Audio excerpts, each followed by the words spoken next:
Kennst du den Müll? Der soll ganz wichtig sein. Der kommt bei Alice, den laden wir jetzt ein. Man soll einmal putzen, da tut man noch was rein. Heute nehme und morgen nicht gleich. Da hinten sollt man putzen, da sieht's ja aus wie Sau. Vor am Abendessen sollt man tot aus Lau.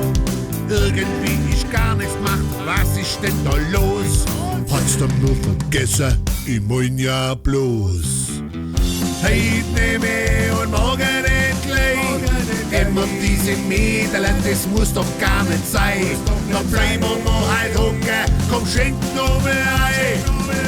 Heute nehme und morgen nicht gleich.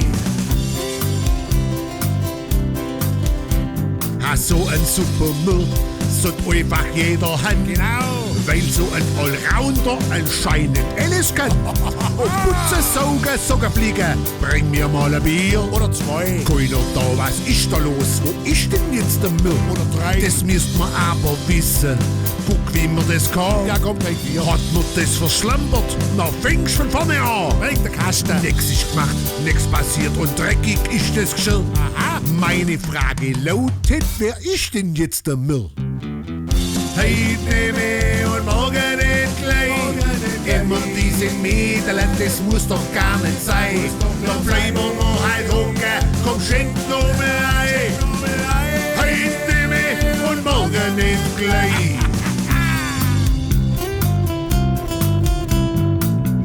Heute nehme und morgen nicht gleich. Wir sollten einmal kochen, das weiß ich ganz genau.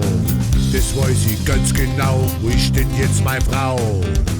Heute nehme und morgen nicht gleich. Immer diese Mädel, das muss doch gar nicht sein. Dann bleiben wir noch halt hocken, komm schenk noch mehr ein. Heute nehme und morgen nicht gleich. Heute nehme und morgen nicht gleich. Immer diese Mädel, das muss doch gar nicht sein. Dann bleiben wir noch halt hocken, komm schenk noch mehr ein. Heute nehme und morgen nicht gleich. Wo ist der Müll? Schenk noch mehr ein. Wo bist du der Müll? Heidenei. Was reimt sich auf Heidenei? Heute nehme und morgen nicht gleich.